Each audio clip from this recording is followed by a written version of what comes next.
within the hut. And you're listening to the Barbecue Central Radio Network. All barbecue and grilling all the time.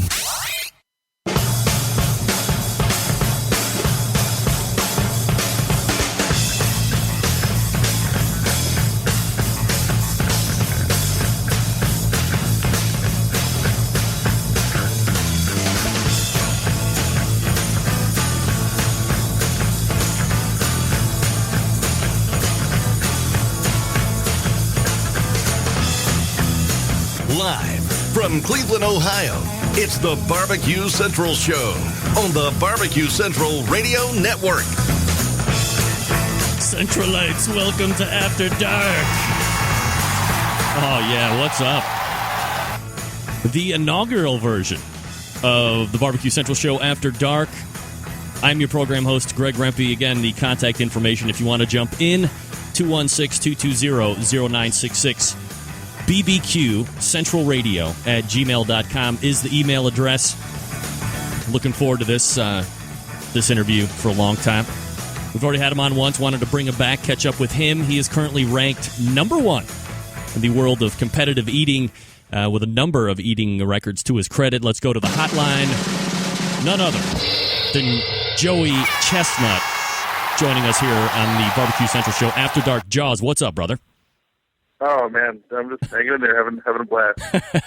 So, first of all, I appreciate it. I'm sure the weight of the fact that you are the kickoff, the inaugural guest of the Barbecue Central Show After Dark has to surmise or surpass anything that you've ever felt when the realms of competitive eating.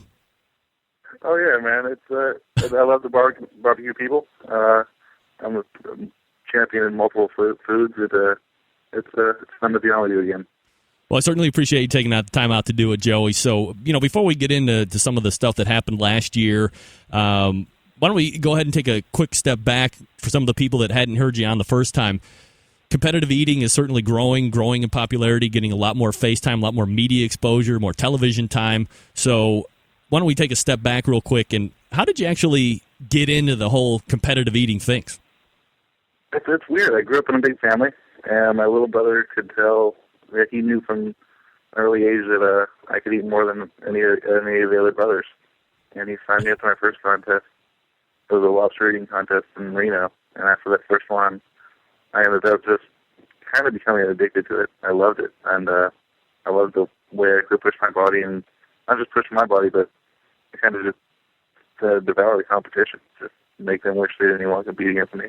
So you did it, you liked it, but did you realize after the first one that, while you were able to accomplish such a feat, that if you were really going to look into doing this seriously and kind of be a force to be reckoned with, that there was going to be some issues that you were going to need to address training-wise or game planning-wise on how you were going to be attacking these competitions? Oh, absolutely. After the first contest, I knew that my body was made for it, but then I started thinking about it and just thinking... And looking at the whole competitive eating like a math problem, and I just had to figure out a way to solve it. How to get more food in me and make sure the food digests naturally and make my body stronger every time. Same way a bodybuilder or a runner, anybody who pushes their body to a crazy limit, just the way I look at it, you wouldn't think of it like you wouldn't think I'm gorgeous. I'm actually looking at it like a sport. But I love to eat, so it was pretty easy for me to keep eating. We're talking with Joey Chestnut, currently ranked number one in the Major League Eating, which is governed by the IFOCE, or the International Federation of Competitive Eating. You mentioned this twice already, Joey. I'm sure there's people wondering how you could tell, but you said you kind of realized your body was made for it. What's the dead giveaway? Do you have to compete in something like this in order to be able to feel like that? Or how did you know after you got done stuffing your mouth with lobster hand over fist that you had the right body build for this? That's the way it settled deep inside my stomach, and I didn't really feel that awful feeling of uncomfortable full very easily. It takes a lot of food to make me feel really full, and that's the way I look at a lot of things, like the feeling of full. I mean, it's a feeling. It's a feeling. You can ignore it, and that allows me to push myself really far either when I'm tired or when I'm doing normal things with my exercise. I can just push myself. You haven't been diagnosed with like an overly large or an extra capacity type stomach? No. I'm not actually. When I stop eating competitively, my stomach is shrinks back down, and the muscles around my stomach get smaller again. But once I start training for a big contest, I get my stomach and my muscles around my stomach used to stretching and just digesting massive amounts of food. And at the day of the competition, I'm ready, usually. We're talking with Joey Chestnut. He is currently ranked number 1 in the world of Major League Eating. If you have a question for Joey that you'd like to call in and ask him, feel free to do it, 216-220-0966. You can also email the show at bbqcentralradio@gmail.com. All right, so we look back over that. Well, maybe a better question first would be, I mean, do you have a season like football has a season, baseball has a season? Does Joey Chestnut have his season in Major League Eating during the course of the calendar year? Oh, absolutely. Summertime is the season for eating. For competitive eaters, barbecues, and most of the outside cooking that is done out during the summer. So right now is actually the off season. My next contest will probably be corned beef sandwiches in Miami on St. Patrick's Day. Oh man! So I have a little bit of a break. It's not corned beef sandwiches followed by backups of Guinness pints. Most likely it will be. Oh, that's the way I roll. Man, that's awesome. I mean, a couple of friends can drink them pints by the second. Have you done the corned beef eating before? Yeah, last year I placed second. I was I don't win all the contests, but sometimes it's this one I really want to win. Last year I came in second by like half a sandwich. What's the setup there? How big are the sandwiches, and what's the time frame and all that stuff? It's a 10-minute contest, and the sandwiches are half a pound apiece. So, I mean, they're hefty. What? Last year I did 11 and a half, and the winner did 12, I believe. 12 sandwiches? Yeah. Oh my God! I think let me do the quick math here. I think that's 1 billion pounds of corned beef. It's like you're like 6 pounds of corned beef sandwiches in 10 minutes, and they're dry and they're hard to swallow quick, but they actually taste pretty good. That's awesome, corned beef. So we'll look, and that's going to be in what is St. Patrick's Day? Is that like April or something like that? It'll be March 17th. Oh, that's right. March. Oh, and so you got a nice location to get out there. Now, so, I mean, since you're kind of the poster boy, you and Kobayashi in regards to, the bigger names and the eating. No slight to, Crazy Legs or Eater X or those guys, but I mean, do you have to make your own way down, or does IFOCE fly you guys out and kind of cover the expenses, or the people putting on that contest cover your expenses to get you there? Or how does that set up? Usually the sponsors, they want me there, and they want me to make sure they say great things about their products, so I usually get taken care of pretty nicely. Nice. And again... But, we're very competitive. I'd show up for that contest even if I had to buy my own flight. And I think probably what's important to note to the people that are tuning in, again, that didn't hear our first conversation, I mean, this isn't Joey Jaws Chestnut competitive eater 24/7, and that's your day job. You actually have a regular, Joe type job. I know. Somehow the world makes me have a man job too. But I do construction management, and this is a competitive eating. I love it. I'd do it if I wasn't even getting paid. How many competitions are you going to be doing this year? How many do you have circled? Yeah, last year I scaled it back just a little bit because I was busy with life in general. But last year I did 15. I'd like to do more than that. I love the competitions. I love traveling around and competing against people. So if I could do 20 contests, that'd be great.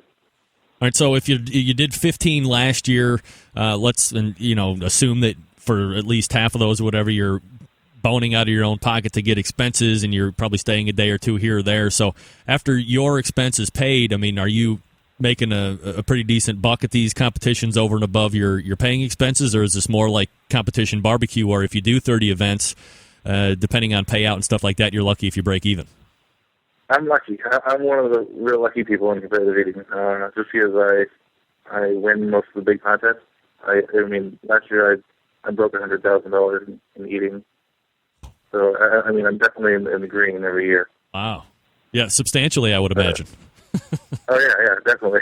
So I do good. I mean, but there's a lot of competitive eaters who do it. I mean, I would do it too, even if I wasn't making a lot of money. I'm addicted to it. I love it. I love the competition. I love the camaraderie of just going out there and pushing myself and my body against the other people. Right, but certainly money's better than a sharp kick in the balls, for sure, right? Absolutely. There's Things stick to the eye. Yeah, exactly. So we're talking with Joey Chestnut. He's a competitive eater, currently ranked number 1 in the world by Major League Eating, which is governed by the IFOCE, International Federation of Competitive Eaters.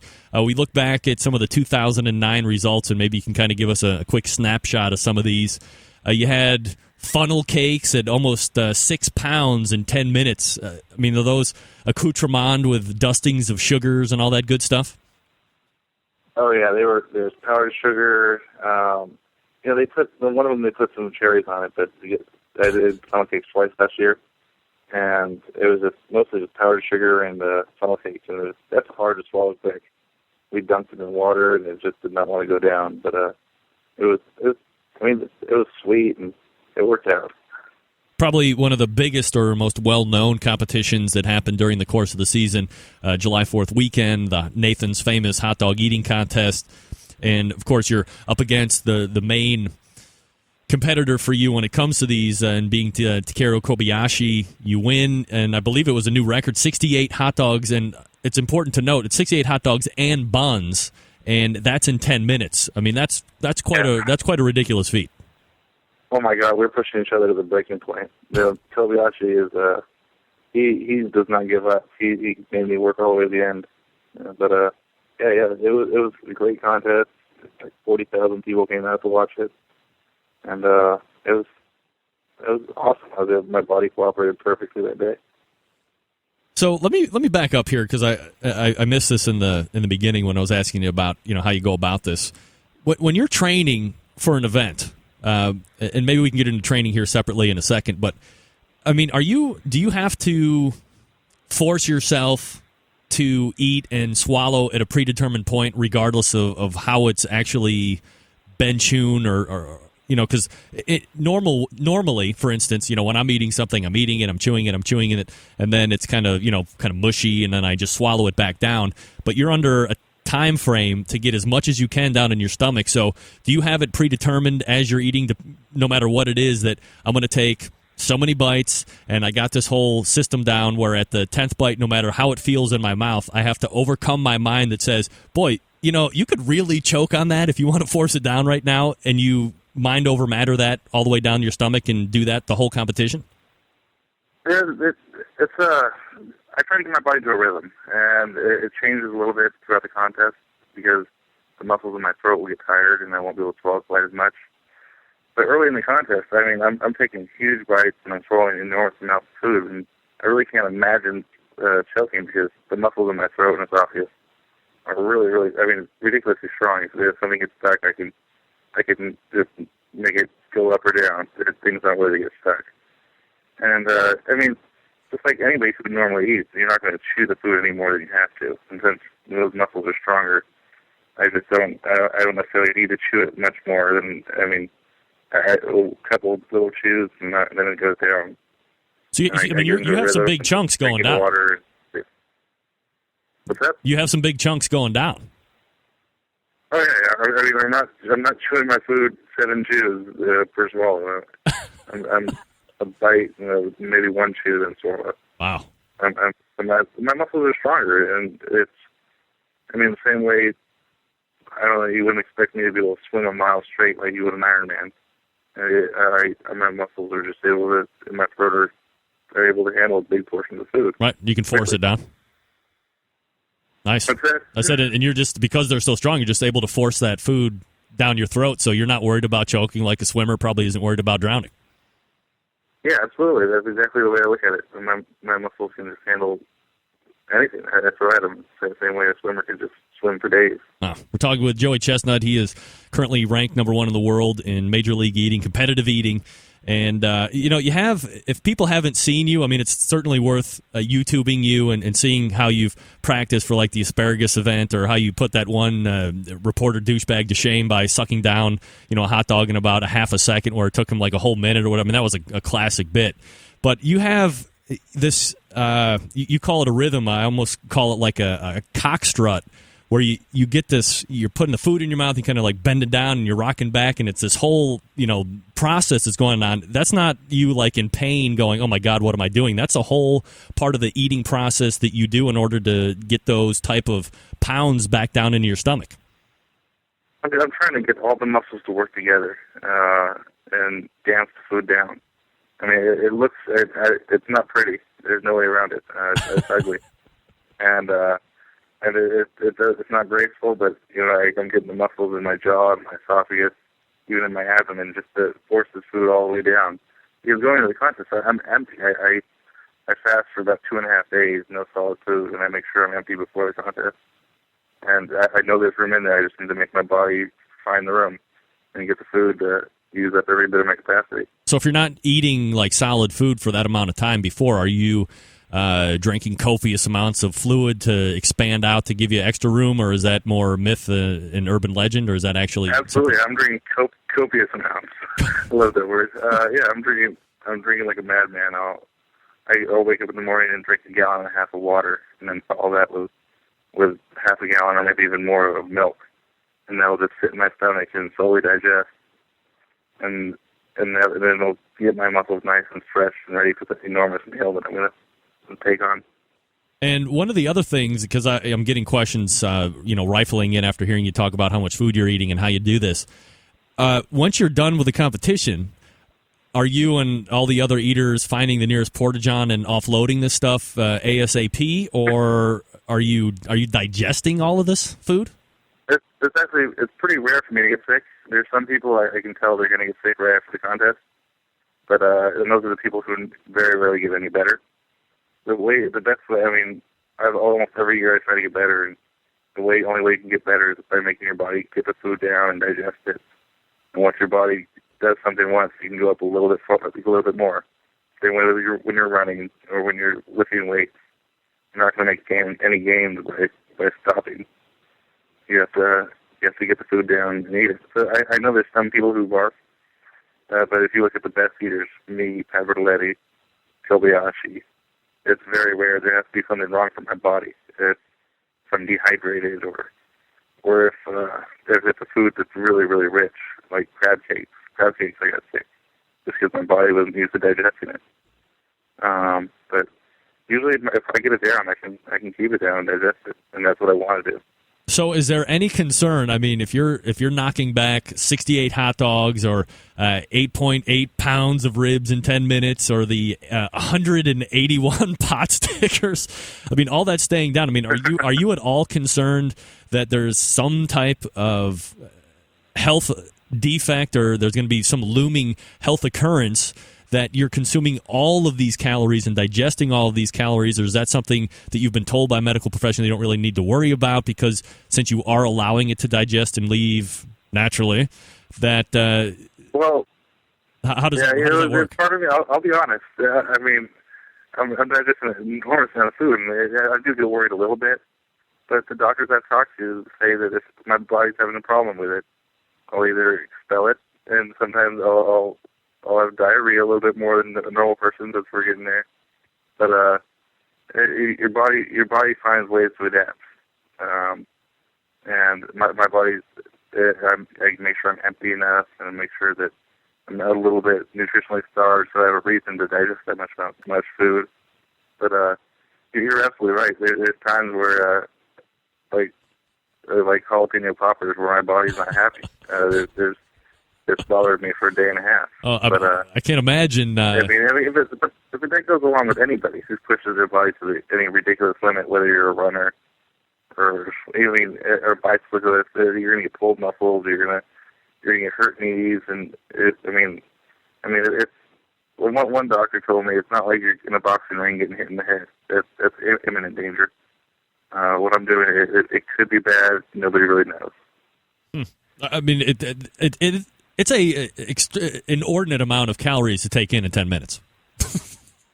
It's a lot. Yeah, it's probably more than anybody. That's part of the goal. That's the purpose. It's you have to look at the long term. The long term, I'm not eating like this every day. I'm making sure my body's on a cycle where I'm actually using a lot of these calories. And it's all just, we're pushing our bodies to the limit and we're having fun. We're enjoying our love for food and competition. And I think if anybody would actually go to the website and take a look at you guys, Kobayashi is like a freak. I mean, the dude probably could kick my ass and maybe even your ass at the same time with those guns. I mean, he's absolutely, huge. Man, that kicking guy is an animal. I would not even want to tangle with him. Yeah. But yourself, I mean, you don't. None of these guys, I guess, would stereotypically be looking at. You think competitive eater, and immediately you think of some big fatso sucking down bean pies, like in Stand By Me, where he took some castor oil and barfed over everybody for fun. I mean, you, Kobayashi, Eater X, Bertoletti, and then of course you have like Sonia, the Black Widow, who she weighs like 35 pounds soaking wet, and she's like one of the top eaters out there. She has a metabolism like a hummingbird or something. It's ridiculous. Yeah, but I mean, it's most of us, we really just love to eat, and we and when you actually look at the way we eat on a daily basis, we respect our bodies, and we're actually really aware of what we're putting in our bodies and our body. And it's. I mean, I can see how people would think competitive eaters would be really unhealthy, but most of us we're pretty healthy. Just like an athlete, you know what you're doing to your body. You're taking care of it in the off time. So hopefully that doesn't bear any huge health risks down the road. So let's kind of revisit some of the other 2009 results. Again, you had the 8.8 pounds of ribs that you were eating, and that was like a week after the hot dog contest. I mean, was that hard to go back to back like that? Oh, it was great. My body was, I love ribs. It's one of the easiest contests I could ever have. I think my whole career I've lost 2 rib eating contests, and I've done, I think, 15. Wow. But ribs are easy, and my body was still in the habit of eating and then fasting, so I just fasted a little bit after the hot dog contest, and I was able to eat the ribs without any problem. Then you go 181 pot stickers in 10 minutes. I mean, most of these competitions are like 10 minutes, right? Most of them are 10 minutes. Yeah. And the pot stickers are easy. I don't know if you make them at home, but they're easy to swallow and they taste pretty good. Yeah, and I think what's important to point out about that competition, I mean, 181 certainly sounds staggering in regards to how many you're putting back. And again, that's 10 minutes. The next closest person was like 60 plus behind you. So, I mean, you were really feeling it that day. Yeah, my record is actually like 240 or 235. So I was just kind of taking it easy. I was coasting. Yeah, you could see where the other guys were, so you didn't want to put it in anybody's face too bad, right? You pulled the press off. Yeah, not at all. I just wanted to make sure I had some room for beer afterwards. There you go. Yeah, nothing like 181 pot stickers and then like a 6-pack of beer to keep you nice and happy. Hockey bombs. That's right. So, and then, of course, the other big event during the course of the year is the Crystal Burger event, or I guess what some would compare it to is like the White Castle Sliders and Bombers. So there's a number of qualifying rounds that you actually have to qualify, at a location in order to get to the main event. And that time you actually fall a little bit short to Kobayashi. Kobayashi whipped my butt in that one.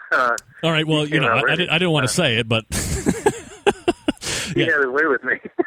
Yeah, no doubt. I mean, he was really putting him back. Yeah. So, I mean, now was that the one where you weren't allowed to use water as a dunk or anything like that? You had to go dry? Yeah, in the past we were allowed to dunk, and it's just. I mean, he's an amazing competitive eater. He's been doing this for, I think, 10 years. Right. And I knew right away once we all had to change our technique, he was able to find a better technique faster than everybody else. And he came up with a better technique, and because he was just out of the gates. He was ahead of everybody. And I was like, damn, next year. So what's the technique? I mean, if you know you're not going to be able to drop it in some type of liquid to break it down and get it down your gullet faster, I mean, how much time does it take to figure out? Okay, well, I can't do this. I got to find some way to get it down. But you're trying to swallow the right size pieces, and for the past 3 years, that was kind of easy because I had saturated the burger with water, and I'd be able to swallow the entire thing whole. And I was used to doing that, and I kept on thinking I'd be able to swallow it when it was dry. So I was just slow, and I'd have to spend time with messing around with water to drink in the water. But it's just I need to get my body in the right rhythm of swallowing the right size pieces and drinking a little bit less. And it was a learning experience. Next year, I'll definitely practice the burgers quite a bit more. And plus, they had those big the big Angus burgers that were, I think, tantamount to 5 individual ones that you had to polish out first. Yeah, that threw a big ass wrench in my plans. They slowed me down quite a bit, but yeah, it was a matter of practice. I didn't get, and that's not a really good excuse because Kobayashi lives in Japan. He couldn't have practiced that much. But yeah, I did not come out that day ready. Yeah, it shows. I mean, yeah, I don't know. We'll see next year. Yeah, well, I mean, he finished 12 ahead of you. I think you were at 81 in 10 minutes. He was at 93. But, you know, all worse for the wear. You're still walking away with 10 Gs for that second-place finish, so not too bad. Oh, yeah, not bad at all. Crystal's a great sponsor. I can't wait to get back there and eat those burgers. And then you're kind of finishing up the year last year with that Morderano's meatball eating contest where you put back 52-ounce meatballs in 10 minutes, and you really had some stiff. Now, did you have stiff competition with Bertoletti, or were you just kind of watching them and you wanted to just stay one ahead? I didn't know he was that close to me. I thought I was blowing him away, and it turns out I can't beat him by 1 or 2. I think it might have been 1. Yeah, it was 1. Yeah, it was freaking close. Yeah, that was Vegas. That was a fun party too. Man, oh man. We're talking with Joey Chestnut. He is currently ranked number 1 in the world for competitive eating. So I have a quick question here before I let you go, Joey, and I appreciate the time you've given here the show and for this new segment After Dark. I don't know if you heard about this, but last year, just maybe a month or so right before the turn of the year, so it would have been December 2008, turning into 2009. There was this thing making the rounds. It was viral on the internet, and all of a sudden, local stations, news stations, started to carry this thing. You ever heard of a thing called the bacon explosion? No, I've never heard of it. All right, so basically, we kind of have a semi-concocted, half-cocked challenge. These guys out in Kansas called the Barbecue Addicts basically came up with this thing. So it's 2 pounds of thick cut bacon, and then you weave it into a basket. I thought you said the bacon explosion. It looks like the bacon that's quilted in like a mat. yeah, it's weaved into a mat, and then you have around sausage. Yes, stuffed with extra crispy bacon, cheese, and barbecue sauce, and all that stuff. Yeah, it was awesome. Yeah, so here are these. I know these guys, and you know they've risen to cataclysmic fame on the heels of this 5,000 calorie heart attack wrapped in bacon. Nobody's been able to eat this thing in a single sitting, and I was watching them through Twitter talking about, here's our latest victim, blah blah blah, and they're showing pictures of people that are defeated. I'm like, man, I know a guy that this would be like. He could probably do it in a heartbeat, and that would be you. It'd be Jaws. This dude can put down. I would do it with a smile on my face. I look forward to those kind of challenges. Yeah. And, so if I can hook it up, if I can get these guys to send you out a bacon explosion, because now because they're so famous, they have them ready made now, so they'll ship to your door. If I can get one of those out to you, can you film you eating that in a single sitting? Absolutely. That'd be a blast. Oh, man, that would be great. I can't wait to do it. All right, so what I'll do is I'll use that. You got my email as far as confirming this morning? Absolutely, yeah, I got your email. Okay, I'll go ahead and reply back to me with your shipping address, and I'll get it out to Aaron and Jason. They'll be very geeked about that, and we'll put that together, so I appreciate that.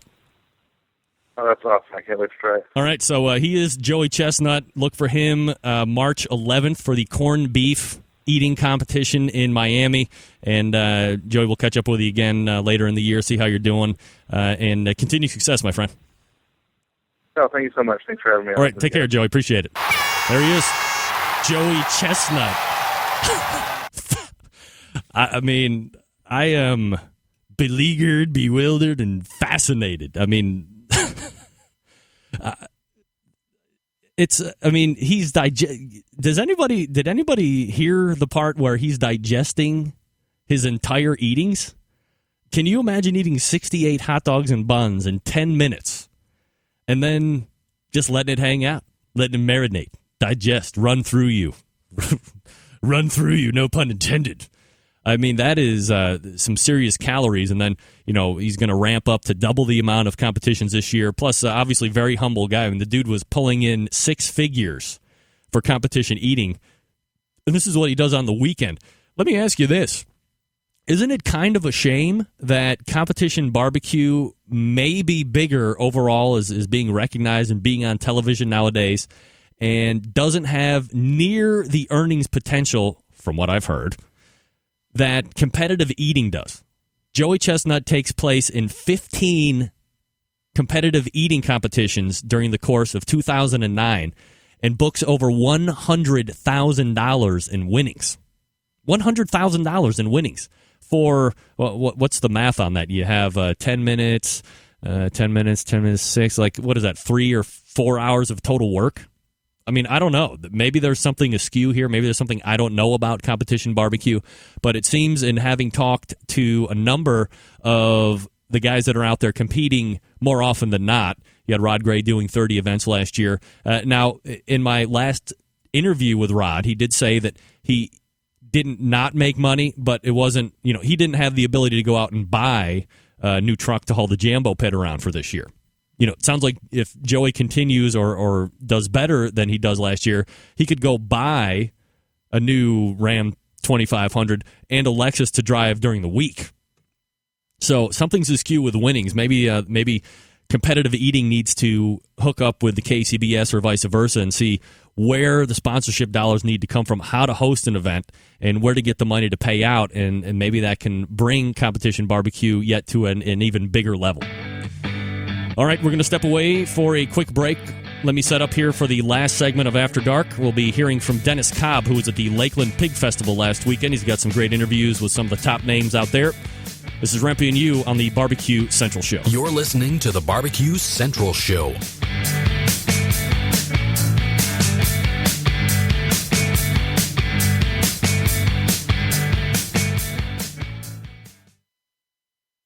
The future of barbecue is already here at thebarbecueguru.com. From the amazing guru that monitors and controls the temperatures of any charcoal, wood, or electric pit to the Caldera Tallboy knockdown smoker. Yes, it breaks down and stores flat, yet it's still a robust, sturdy, portable cooker and smokehouse. It also serves as an efficient temperature-controlled convection oven using wood or charcoal. The Tallboy is designed to fit all catering pans and can be used as a warming oven. You can cook in any style you choose. Make ribs, chicken, jerky, vegetables, smoked cheese, whatever you want. Take it to KCBS competitions and unload it from the trunk of your car. TheBarbecueGuru.com is where you'll find the Caldera 3-Bay Caterer. It's stainless steel and uses charcoal or sterno for chafing purposes. And it doubles as a 3-bay sink or wash station with hot water and knocks down in seconds with no tools required for transportation and storage. The future of barbecue is here at TheBarbecueGuru.com. That's www.thebbqguru.com or call 1-800-288-GURU. Barbecue fans travel from all over the country to learn the secrets of real pit barbecue from Grand Champion Pitmaster Conrad Haskins. Now take your skills to the next level with a Barbecue Institute Pitmaster class. You'll learn how to make sauces, rubs, and smoke mouth-watering barbecue every time you cook. Your new skills will impress friends and family, and some of our graduates have gone on to success with barbecue businesses and TV fame. For more information, visit bbqclass.com.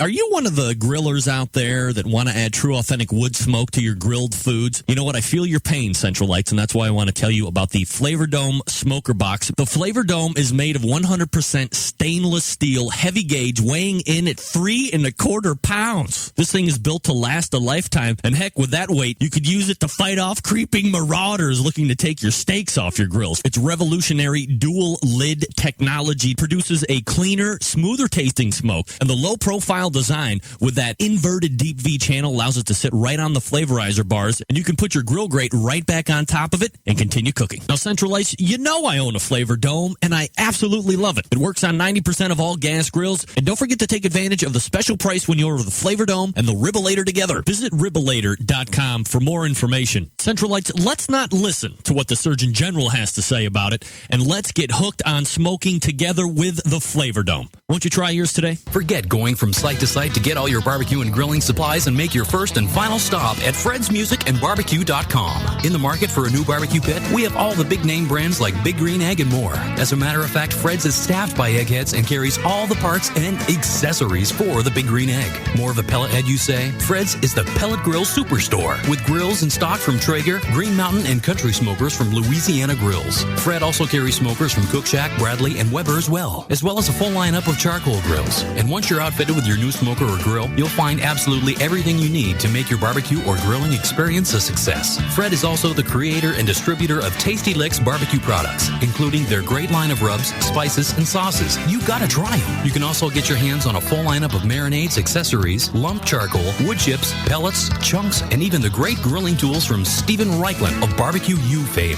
Check Fred out on the web at fredsmusicandbbq.com or check out their fully stocked showroom in beautiful Shillington, PA. Introducing Cosmos Q. Cosmos injections and marinades use only the finest ingredients, and they mix easily, never clotting or caking. From our beef injection to our pork injection, you're guaranteed to wow your friends, family, and judges. And don't forget to check out our newest marinade, Cosmos Chicken Soak, for that moist and tender chicken you're gonna love. You can find all of Cosmos award-winning products at cosmosq.com. Cosmos Q, the new generation. Taste the difference.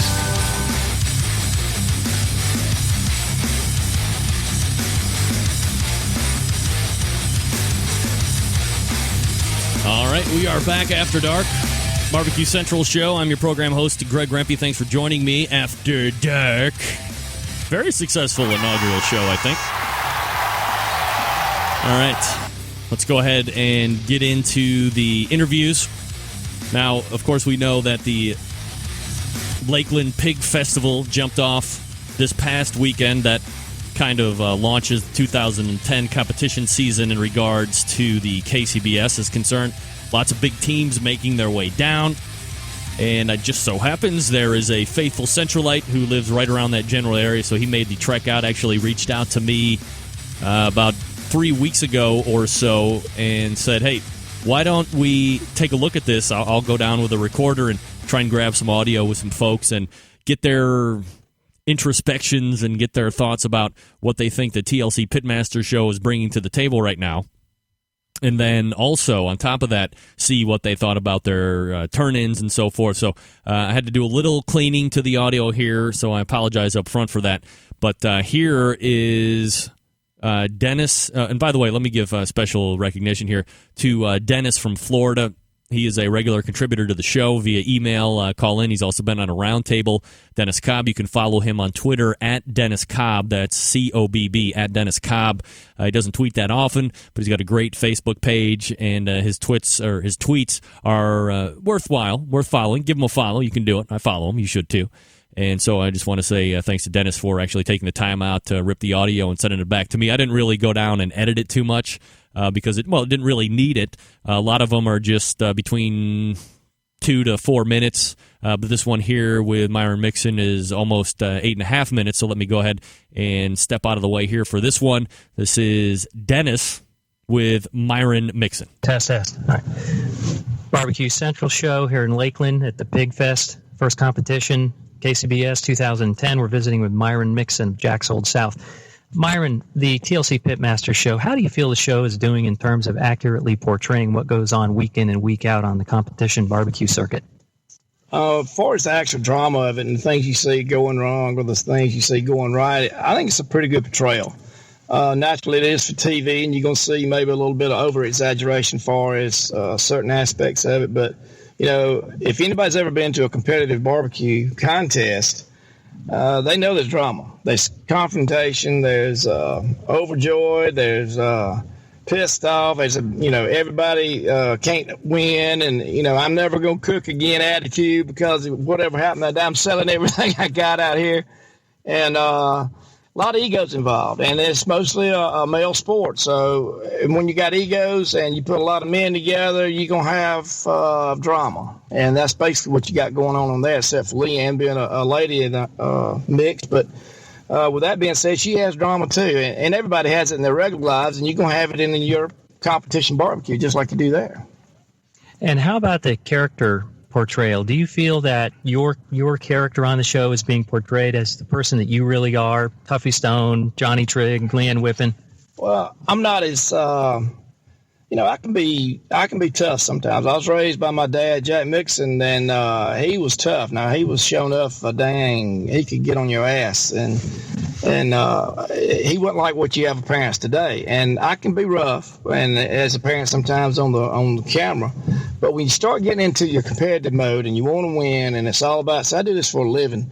I think it's a pretty close portrayal of me at competitions during the heat of battle for me. As that's Myron Mixon, but that ain't how I am 90% of the time, because I'm not competing 90% of the time. And I think everybody's got a competitive streak in them. You don't want to lose. And and short of cheating, you're gonna have that feeling or be on edge where you want to take it all. And if anybody says that, it don't matter where you win or lose, then that's somebody that's never won saying that. And that's anybody out here. And far as Tuffy and Johnny, I think you got a good portrayal of the people that's in this circuit.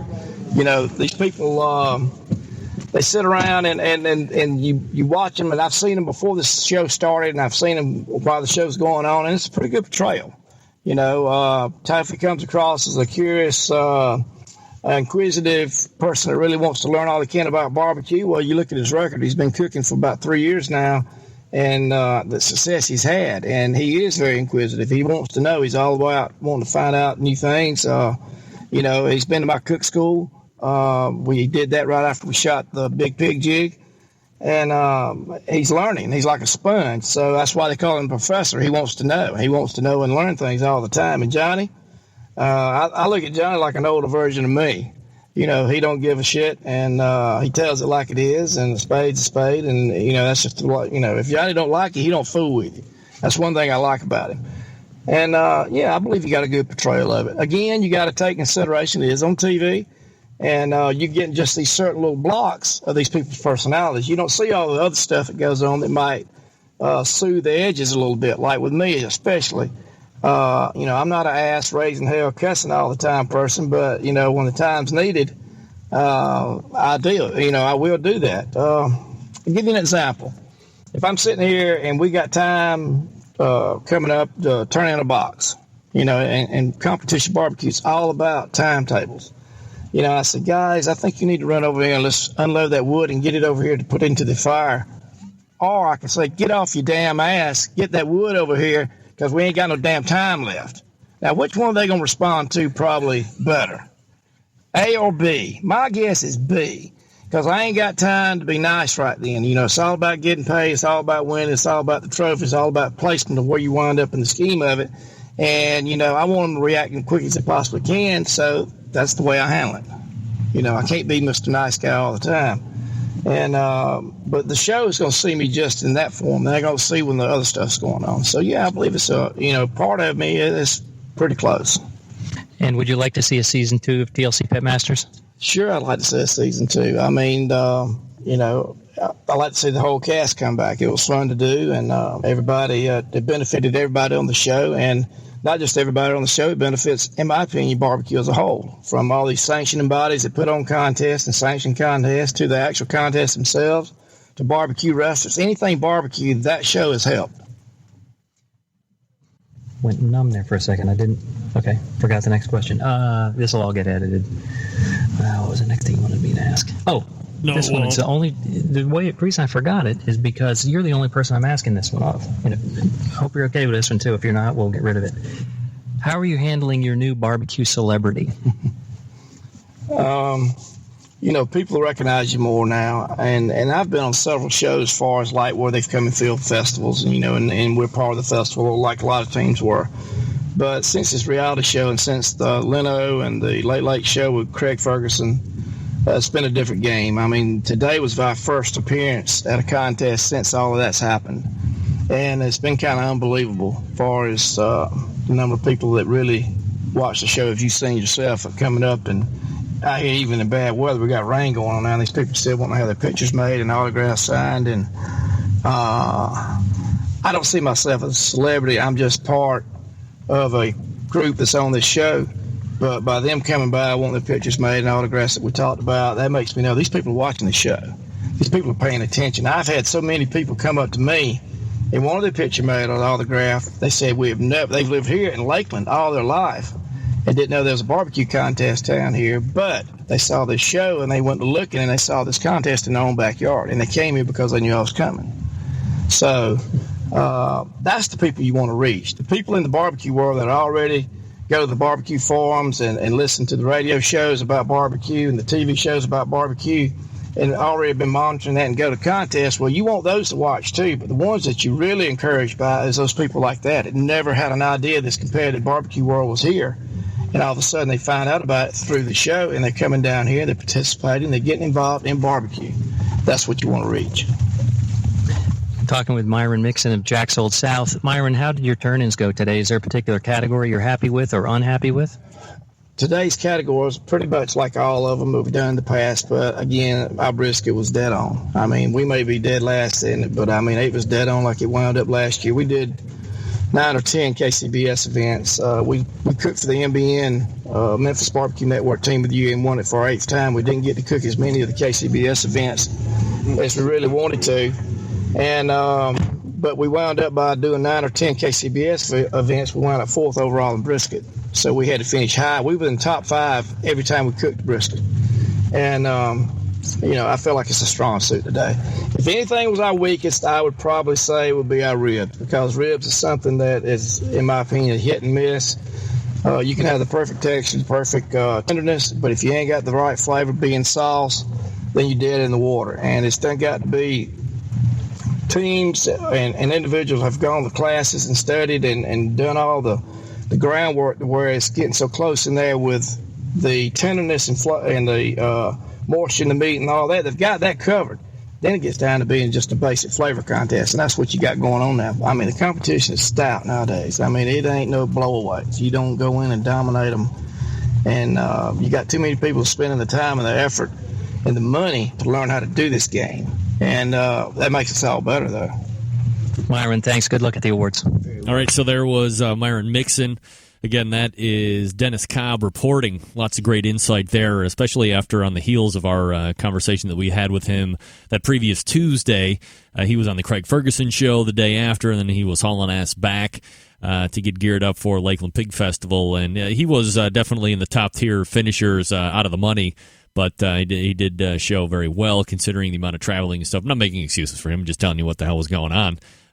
So next up we have Dennis Cobb with Rod Gray of Pellet Envy. He's the 2009, or should I say the current reigning Team of the Year for Kansas City Barbecue Society. 1, 2, 3, 1, 2, 3. Okay, it's working. Here we go. I'm going to kick it off and then I'll get to the question. Barbecue Central Show. This is Dennis Cobb reporting from the Lakeland Pig Festival, the first KCBS contest of the 2010 season. We're visiting with Rod Gray of Pellet Envy. Rod, regarding the TLC Pitmaster Series, how do you feel that the show is portraying what happens week in and week out on the barbecue circuit? I would have thought it would be more. Well, Dennis, in terms of what it's portraying, I think it portrays barbecue pretty well. There's some rivalry, there's some camaraderie. We're seeing guys learning other guys' meat. We're seeing guys helping other guys out. So most of it's real. There's a little bit of badgering and a little bit of ribbon that we see some of that too. They focus on that maybe a little more than what really goes on. But overall, I think they're doing a great job. When you're out here week in and week out and see the fans and people that are watching it and what's going on, and they're loving it. So in my mind, if the fans are loving it, then they're doing a great job. All right, and how do you think the characters are being portrayed? People like Myron Mixon, Leanne Whippen, do you think that the general public is seeing the real personalities behind those names? I'm friends with all those pitmasters. We all know each other on a first-name basis, and I know all those guys pretty well. And, television is television. Those guys, some of them are being portrayed straight up. I would say Leanne and Tuffy and Harry and Jamie Gear and maybe even Paul. Johnny started out being the gruff Texan, but you can see even his character has evolved into the guy who's helping the young guy, and that's the way Johnny is. He is jovial, fun, he's approachable, the whole bit. Myron, I'd say they're spinning Myron just a little bit. You know, if Myron's fine with it, I'm fine with it. Myron is a great guy like the rest of us are, a guy you can approach and talk to anywhere, anytime. All right, and how do you think a season 2 of TLC Pitmasters would do? You think it would be successful? If I'm on it, I think it'd be successful. Yeah. Other than that, I really can't answer whether it'd be successful or not without me. Well, I wish you the best of luck with that. Also want to ask you about your turn-ins today. Was there any particular category you were happy with or unhappy with? Well, people that know me know I hate my food. So, as a general rule, I never like my turn-ins. Today, my chicken was okay. We struggled a little bit with ribs. I think we found a few good ribs we could put in the box. We'll see how that turns out. My pork is just about always the same, so I really can't tell you where we're going to stand on pork. And I thought we rocked the brisket today. I thought the brisket turned out good. All right, Rod, thanks. All right, so there was Rod Gray at the Pig Festival. Look, here's what I'm saying. John Marcus was on the show a little earlier in the first hour and was talking about how TLC did talk to him about how their people on the show weren't winning, and there was some concern about that. Well, I think if you're looking to get people on to win, I mean, you have to be looking at people like Rod, or you have to be looking at the Clone, or you have to be looking at Steve Farron from I Smell Smoke, or at least teams in the top 10 that are finishing overall for Team of the Year. I mean, these are the teams that are consistently winning weekend in and weekend out. But again, I think if you're not familiar with the competition barbecue scene and know how it works, again, certainly they're not afraid of showing you that these teams aren't winning every time out, or it's not just going to be a battle between the 4 or 5 teams that they're deciding to showcase on that Thursday. So I would necessarily agree, or I could just say I would agree, that having Rod on the show in regards to having a team that could on there to be potentially winning every single competition that they walk into I don't think that he's wrong in saying that. I mean, I don't think anybody won more competitions than he did in 2009, and that's one of the reasons why he's Team of the Year, currently reigning there for 2009 as well, and off to defend in 2010 with a good showing there in Lakeland. Next up, Johnny Trigg from Smoking Triggers. Test 1 2 1 2. Okay, here we go. Let me kick it off, and then I'm going to throw it over to you. Barbecue Central Show. This is Dennis Cobb reporting. We're visiting with Johnny Trigg, Smoking Triggers. Johnny, how do you think the TLC Pitmaster Show is doing in terms of accurately portraying what happens week in and week out on the competition barbecue circuit? The Barbecue Pitmaster Show was designed to show the American public and the world public, because the show is shown all over the world, what barbecue competition is all about. It's good, clean fun. It's a family atmosphere. Sometimes the language gets a little bad, but overall, right there, the show is for a family. The show was not staged in any way. They left us alone and told us to be natural and to do our own thing, just like we're at a competition. All right. And in terms of the characterization of the personalities on the show, like Myron Mixon and Leanne Whippen, Tuffy Stone, do you feel that their personalities are being accurately portrayed? All the cast members and the 7 of us that was in the show, if you notice, we have 7 different personalities. And I was never told that, but I believe that John Marcus, the creator of the show, he picked us on that basis so we could show the various type of personalities that that's out there in the barbecue world. We were not staged or prompt. We were to say or do anything. Sometimes the language got a little rough right there, but we hope the general public would understand. The show is meant to be for a family atmosphere, because that's what the barbecue world is. And so I thought it was very well done. I hope the ratings are better than the network has been telling us, because the way I have been hearing around, and I've been to 3 cook-offs, and I've been swamped at all 3 of them, for autographs to picture taking. So I think it's a very, very successful show, and it has brought people out the general public that has never been to a barbecue competition before. And the KCBS office in Kansas City, I was told by some of the workers last weekend that they can't process the new applications for members that join the KCBS. It's phenomenal. Wow, that's excellent news, Johnny. How would you feel about a season 2 of Pitmasters? Are you a proponent of that? The season 2 of Pitmasters show? I'm very hopeful that we have a season 2 of the Pitmasters. I thoroughly enjoyed. We did 8 episodes, and we got started late in the year. Our first one was Labor Day weekend in Mesquite, Nevada. The show was put together, my understanding, very early in August, so it was hurriedly done. I think everybody connected with it, from John Marcus, the creator, to the production company, to the network. We've all learned some mistakes, and I think we can correct it and make it even a better show this year if they so select to do it. All right, let's talk about your turn-ins today. Was there a particular category that you were very pleased with, or a particular category that didn't turn out as well as you would like? I'm afraid to say what I think about my categories, because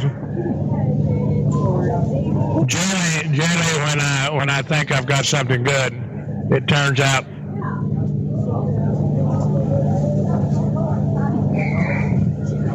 darn it, get a winch. It turns out that the judges don't have my same opinion, but overall I was very happy with all 4 of my categories today. But that doesn't mean anything. All right, Johnny, thank you, and good luck at today's award ceremony. All right, so that was Dennis Cobb with Johnny Trigg, as he would say. Johnny Trigg right there. That's his thing right there. Like, what's his name? Is that the cable guy right there? Yeah. Finally, wrapping up here the first installment of After Dark, which has already gone through an hour. Jesus. Ray Lampe, Dr. Barbecue. 1, 2, 3, 1, 2, 3. Barbecue Central Show. We're here at the Lakeland Pig Fest talking with Dr. Barbecue Ray Lampe. Ray, how did your turn-ins go today?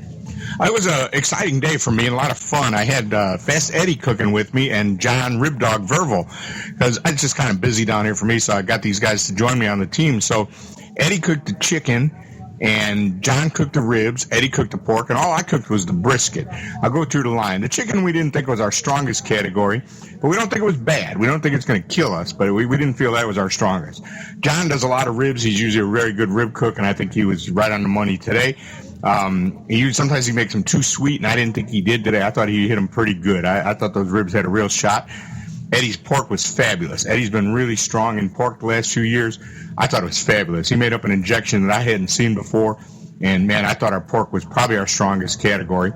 And I had 2 big, beautiful Creekstone Prime briskets, and I think I did them justice. I think we came up with a plan. Me and Eddie were talking about what we thought might be a good idea to do something special with these briskets this weekend, and I hit it exactly the way I wanted to. Exactly what I envisioned doing with the briskets is what I had in the box today, so I feel real good about that. So I feel real strong about our brisket and pork for sure. Our ribs were real strong as well, and our chicken was not too bad. So I feel good about everything. It's a big, tough competition here, but we definitely didn't embarrass ourselves. We could be up there a little bit. What's the next competition you'll be participating in? My next competition, well, geez, I'm going to try to go to that one in Arkansas for $100,000. I think that's a huge step in the world of competition barbecue. We haven't seen a real $100,000 contest until now, and that's going to be it, and I kind of want to be there. I think we're making history, so that's sort of my plan. I don't get to cook much these days, but I'll make an effort for a special one like that. Ray, thanks. Good luck at the awards. Okay, thanks. Hope we can go get something. All right, and there's Ray Lampe, Dr. Barbecue. So once again, thanks to Dennis in Lakeland, Florida. Dennis, well, let's just call him Dennis from Florida, for doing those for me. If you're interested, if you're somebody that's got a voice recorder and that, will test it out first before you jam it in somebody's grill to see how the levels are and all that stuff, and you're interested in kind of tooling around a competition that might be in your area, to submit it in here for the show. Would love to do it after hours. And, I'm going to try and, reserve this portion of the show, the after hour or the after dark segment, to it doesn't always have to be food related, I guess, but why not kind of focus it on there if we have to? But if we can go outside the box, that's kind of what the element is about here. So if you want to do some competition reporting for me, would love to have you do it. Just get in contact with me. Email the show, bbqcentralradio@gmail.com. Let me know where you're going to be and how we can set it up and how you get the files to me and all that good stuff. So, again, thanks to Dennis. He's a faithful listener, and he contributes quite a bit to the show that you probably don't even know about. So, once again, thanks to Dennis for doing that. And that's going to do it. First edition, Barbecue Central Show After Dark. Highly successful, thanks to Joey Chestnut, currently ranked #1 in competitive eating. I didn't give you a website for him because he doesn't have one, believe it or not. He's too busy sucking down hot dogs and 10 pounds of ribs with 181 pot sticker Chaser Willie. Huge calories. Check out the website, ifoce.com, ifoce.com. You can see the upcoming events, current or past results, rankings, all that great stuff, all the bios for all the eaters. You'd be surprised in what you see there. ifoce.com, Joey Chestnut. Thanks to him for that. And again, thanks to Dennis Cobb for the Lakeland Pig Fest interviews. We'll see you back next Tuesday at 9 p.m. Eastern Standard Time for the Barbecue Central Show. And until then, this is your program host and proud U.S. American Greg Rempe. Good night now.